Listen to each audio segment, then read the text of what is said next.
Il y a quelque temps, je vous faisais savoir mon avis sur les politiciens au Cameroun. Politiciens parce qu'aucun d'eux n'a la grâce que je le considère comme homme politique. Au Cameroun, on a parlé de fourberie, de roublardise et de tromperie politique. Aujourd'hui, on se rend compte que les mots étaient même petits pour définir ce que sont les hommes politiciens au Cameroun. Madame, messieurs, bonjour. Aujourd'hui, je te parle. Je te parle parce qu'une fois de plus, j'ai une préoccupation. La préoccupation de savoir si le Cameroun a réellement de vrais hommes politiques avec une vision, une consistance et une assise mentale réelle. Nous réalisons de plus en plus, en observant la scène politique du Cameroun, qu'il n'existe aucun homme politique au Cameroun. Ce sont tous des personnalités qui, sur la base peut-être du ventre, sur la base du bas-ventre, décident comme ça de créer une association politique au fin de tromper les Camerounais. Ce que nous vivons ces derniers jours est assez méprisable et assez désolant pour le petit peuple qui ne comprend rien et qui est manipulé, qui est bousculé de gauche et de droite. Nous avons vu de gros calibres de ce qu'on aurait pu appeler des hommes politiques du Cameroun qui ont démissionné de l'association qui gère le pays, le RDPC, notamment M. Bello de l'UNDP, M. Issa du FSNC, qui visiblement fait peur à la République. Il fait peur à la République parce que en moins de 10 jours, deux de ses très hauts cadres, notamment M. Yeri Madewa à Pitois, c'est-à-dire la Bénin-Ouest, et M.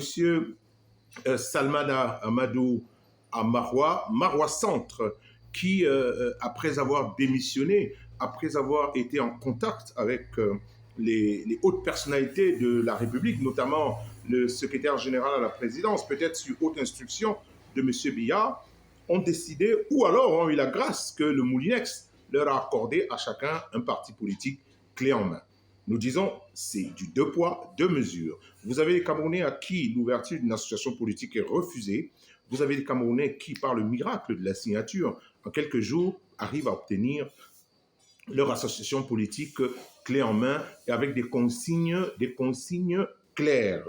Nous ne pouvons accepter, nous ne pouvons tolérer qu'il y a quelque temps, ces personnalités étaient supposées être des opposants. Opposant, ce n'est pas un métier. Opposant, ce n'est pas une tare. C'est une question d'opposition d'idées, certainement. Mais nous réalisons qu'en vérité, ces personnalités ont toujours été des pions de l'association qui gère le Cameroun. Monsieur Dewa a organisé un grand meeting à Pitois. Je voudrais bien qu'il organise le même meeting à Kaile, Yagua, Mora, Ngaoundéré, Tibati ou Kousseri. Monsieur Salmana, il y a quelque temps, avec son mentor et gourou et maître, a organisé un grand meeting à Marois, un autre à Garoua, mais on souhaite aujourd'hui qu'avec son nouvel appareil, il organise le même type de meeting et qu'il ait le même type d'engouement. Aujourd'hui, on réalise qu'au Cameroun, nous n'avons aucun homme politique. Nous n'avons que des opportunistes, nous n'avons que des roublards politiques, nous n'avons que de la malhonnêteté et ceci a un impact direct sur les populations, sur le petit peuple qui n'y comprend plus rien.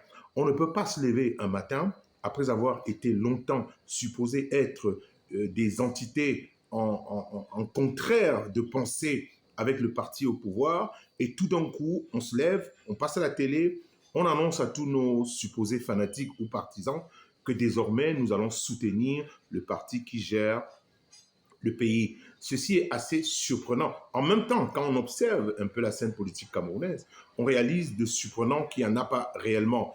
Parce que aucune de ces personnalités n'a une vraie vision, aucune de ces personnalités n'a un vrai projet de société.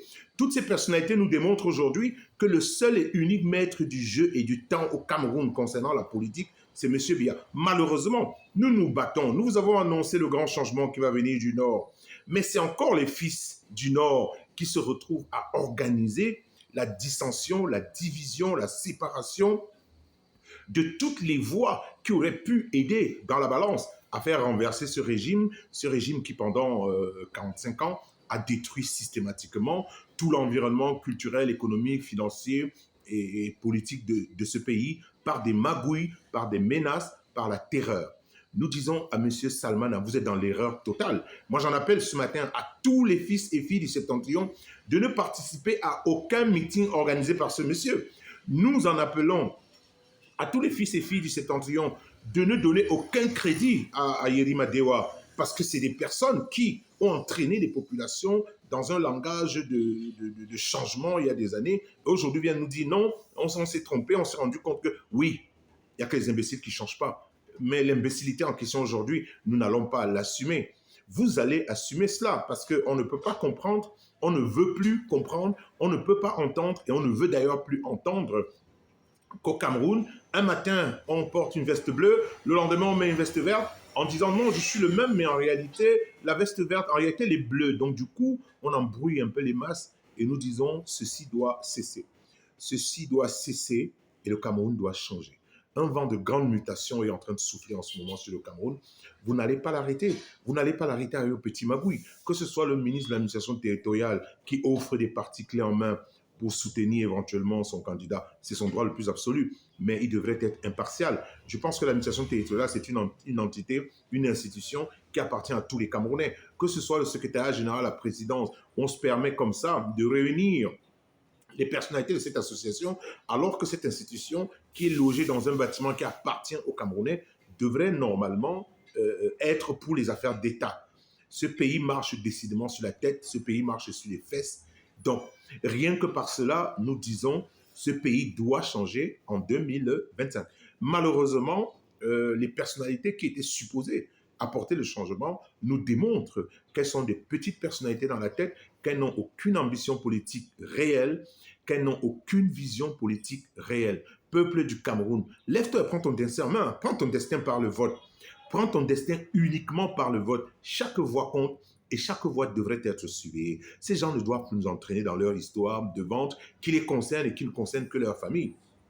Le peuple souffre assez comme ça. Le peuple est perturbé par les manipulations de gauche à droite. Le peuple est perturbé par l'attitude des élites, des pseudo-élites, des politiciens ou des pseudo-hommes politiques que nous avons. Et le peuple subit les affres de la souffrance depuis trop longtemps. 45 ans, c'est trop. Aujourd'hui, on dit aucune confiance à ces gens.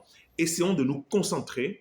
Nous allons voir après, comment on appelle, après l'affichage des listes, de la liste complète de toutes les personnalités qui sont retenues pour les élections d'octobre 2025, nous allons voir donc ce que le peuple camerounais devra décider, qui devra-t-il soutenir réellement. Mais j'ai peur que ces gens ne viennent là que pour perpétrer exactement ce qu'ils reprochent au RDPC. Nous entendons des gens dire bientôt ce sera notre tour. Nous avons un peu honte.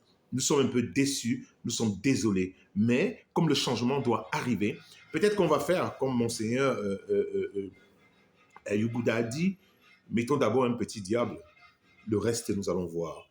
Mais le diable en question, moi du Septentrion, je n'accepterai jamais que ce soit un petit diablotin du Septentrion qui prenne ces choses-là.